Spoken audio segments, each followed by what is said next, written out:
Fuller Bharat বিশেষ আপনার যখন আমরা ধান রোপণ করব প্রথমে দিতে হবে আপনার 2 শ্বাস, তারপর আবার দিতে হবে 1 শ্বাস। যে সময় আমরা ফাইনাল রোপণ করব আবার দিতে হবে 2 শ্বাস, দিলে আমাদের জমি সম্পূর্ণ হবে। তারপর রোপণ করা শুরু করব, তারপর এখানে ইউরিয়া সার দেবো, তারপর রোপণ করা আমাদের কাজ শেষ।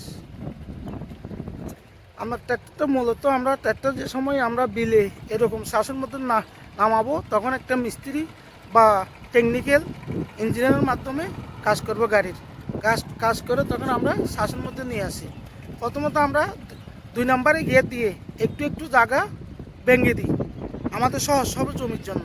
তারপর 3 নম্বরে আবার পরবর্তী একটা শ্বাস দেবো, তখন 3 নম্বরে গিয়ে দিয়ে টপ গিয়ারে গাড়ি চলবে, আমাদের জায়গায়ও বের হয়ে যাবে শ্বাসের জন্য। হ্যাঁ, এখানে আমাদের এখানে সিডাঙের একটা কানি আছে, 120 কড়াইয়ে 1 কানি বলে। আর আপনাদের ওদিক দিয়ে উত্তরবঙ্গের বা 100 বিঘায় মানে 100 কড়াইয়ে 1 বিঘা বলে। তারপর আমাদের 1 কানি বা আপনার সম্পূর্ণ করে দিবে, রোপণ করা পর্যন্ত সম্পূর্ণ করে দিবে।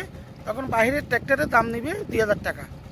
আর নিজস্ব থাকলে এটা হয়তো এদের ব্যক্তিগত, তখন তেলের আর ড্রাইভারের বেতন দিতে হয়, আর কোনো দিতে হয় না।